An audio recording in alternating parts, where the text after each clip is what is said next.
Hello and welcome to I Can't Believe It's Not the Mouse, the podcast all about animated movies not made by the mouse. I'm your host, Octaviano, and if I sound a little weird today, it's because my throat's a little sore, and I don't want to say I'm sick necessarily, but I have been coughing. So today, I'm going to talk about something that honestly came out of nowhere. I was not aware of the existence of this thing until it broke out that it leaked out. In fact, this episode is actually running ahead of a couple of other episodes that had already made because it's just one of those things where it's like, it's so shocking that this thing exists, and I'd rather talk about it while people are still looking at it.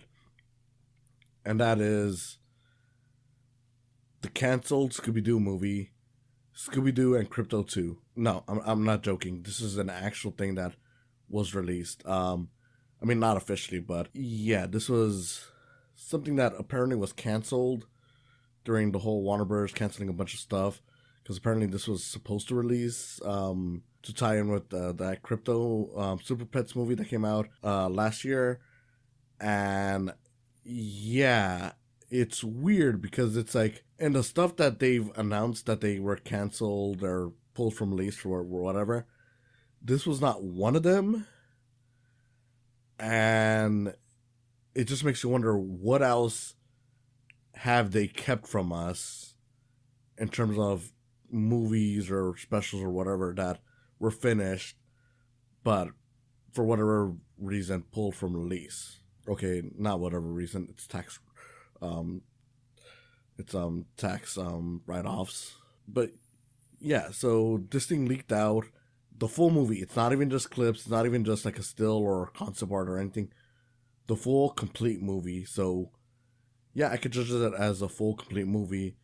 And on that level, I say it's perfectly fine. It's not great. It's not something that you have to watch.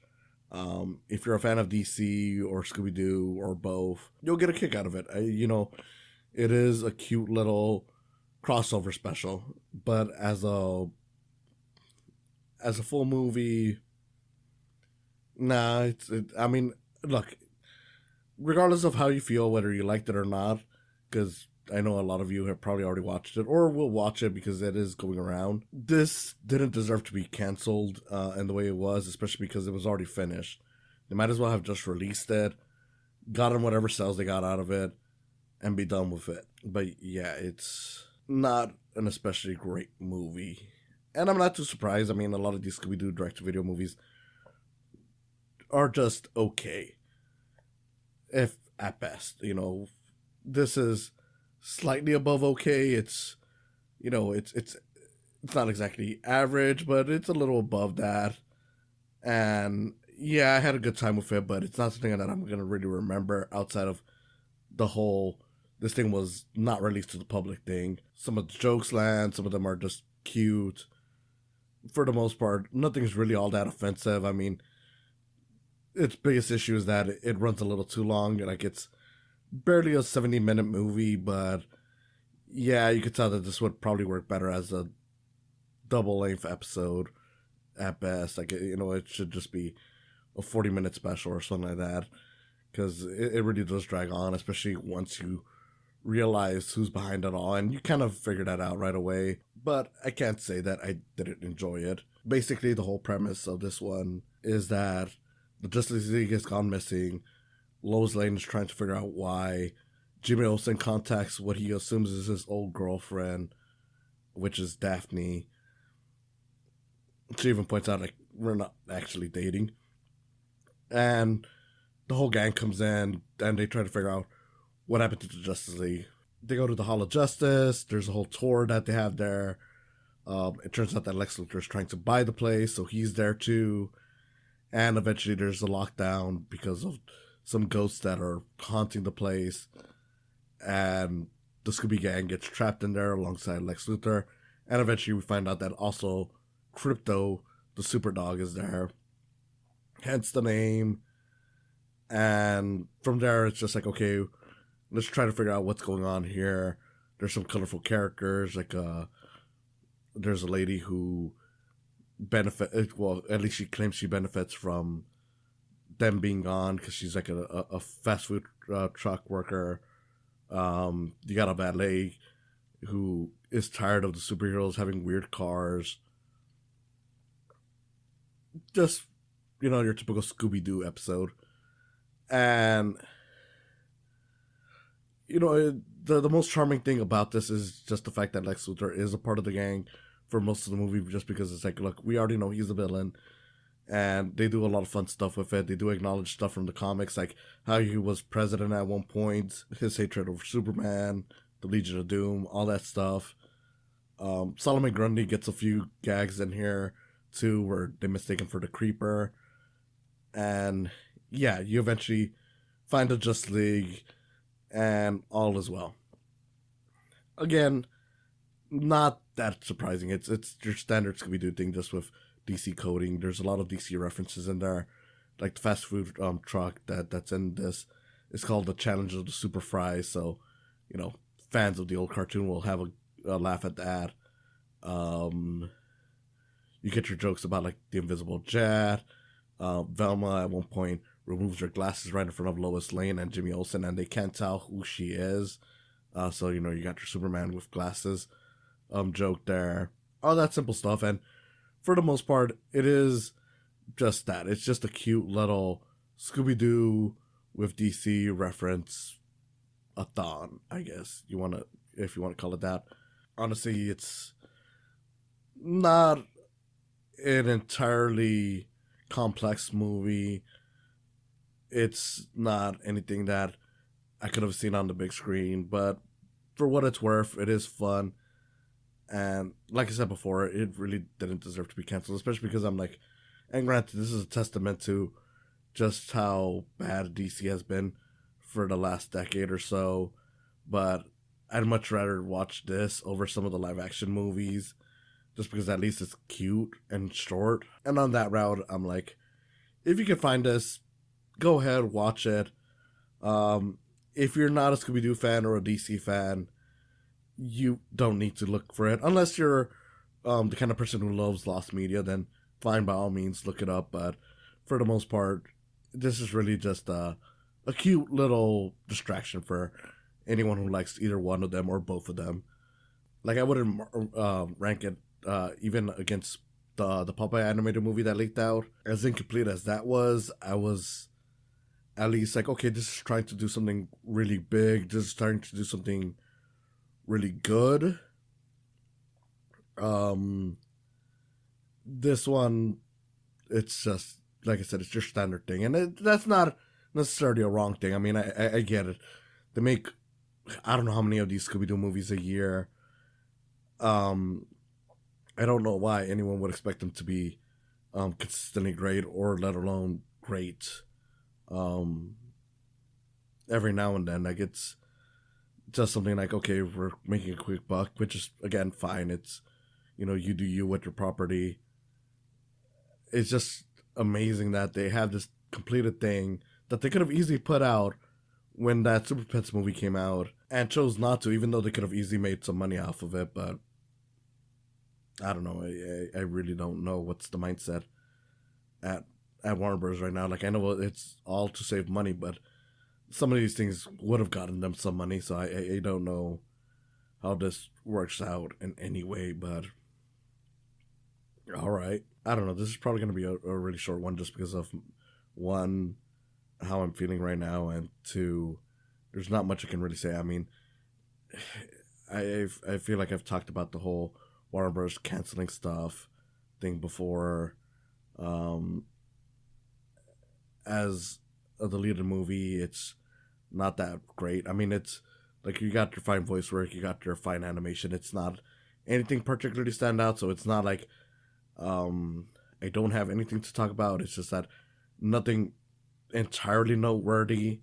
And again, this is just I don't know, maybe I should have waited until I felt a little better, but I don't know if I would have had anything else to say, even if I felt better. Yeah, I mean, the Scooby-Doo movies, I mean, I haven't seen all of them. Uh, I know that for like this whole run can owe its thanks to Scooby-Doo Zombie Island. Scooby-Doo Zombie Island.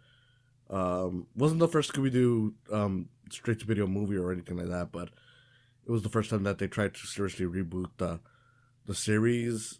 Because during like the 80s and 90s, they were kind of slowing down on it. And yeah, that one was actually a really solid one. Since then, they've been doing it more and more to a point that I feel like I see like at least 4 to 5 of these every year. I could be wrong, but for the most part, I'm like, you know, some of them are fine, some of them are not so fine. That the character has this longevity is just a testament to how beloved he is. And it's really surprising that it took him this long to do one with DC. And I know that technically they've done one with DC before with The Brave and the Bold, but that was mainly a Batman one with just some other DC characters. And I know they did a Halloween one where they had the Scarecrow as a villain, but to branch out and do like just the Justice League in general, and do one with Krypto, a super dog, it's like, okay, this is kind of surprising. That's kind of neat. I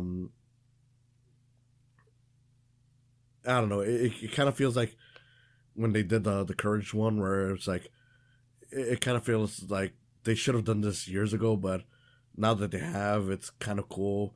Only it's kind of disappointing with this one, just because, again, you then remember that the only reason why we're able to watch this one is because someone leaked that out, which gives us hope, or at least it gives me hope that we'll someday be able to watch the Batgirl movie that was canceled. Maybe even the Scoob movie that was canceled because there was another Scooby movie. This one was a sort of sequel to the theatrical CG Scooby-Doo movie. But who knows? The only thing I can say is that if you're a Scooby-Doo fan, go ahead. This is another one. You're going to have your charm. You're going to find your charm in this. It's going to be a fine time. If you're a DC fan, again, it's got the cute jokes. It's not special, but look, we've gotten so little from DC over the years that it feels like this is a lot, even though it's not. Beyond that, you don't need to watch it, but if anything, if you're a fan of Lost Media, by all means, go ahead, seek it out. It is not a bad time. Definitely could have been shorter, but for what it's worth, there's no reason this should have been Lost Media to begin with, because it is fully complete. It's, again, like not like the Popeye movie where, that one was, even though it was a full movie, it was a storyboard, so it wasn't even animated. This one, I can't imagine anything needing to be done to put it out on the disc and just sell it. It's just like, why not just do that? It just blows my mind away. Okay, that's probably enough for my health. Scooby-Doo and Krypto Too. It's a cute watch if you're a fan of either one or a fan of both. If you're a fan of Lost Media, go ahead, seek it out. Otherwise, you can watch anything else. It's not gonna, change the world or anything. Didn't deserve its fate, but I can't say that it's this lost treasure. So yeah, thank you for watching, and I hope to see you again next time. Hopefully in better health for myself. My glasses! I can't say a thing without my glasses. Thank you for coming on today. If you enjoyed this, please consider subscribing to my YouTube channel where you'll see video versions of these podcasts. And if you just want to listen to them, there's always the option of just following the podcasts on their various sites, whether it's Spotify, Podbean, or Apple Podcasts. Whatever you choose, I hope you continue enjoying these. And if you want to support me even further than that, there's always the option of Patreon. With Patreon, even just $1 will get your name on the video versions of this and on other videos that I may do outside of these podcasts. A few dollars more gets you some behind the scenes info, and as this continues to grow, you'll find that there's more perks to it. So I hope you consider supporting me through Patreon as well. In any case, again, thank you for listening, and I hope you have a wonderful day.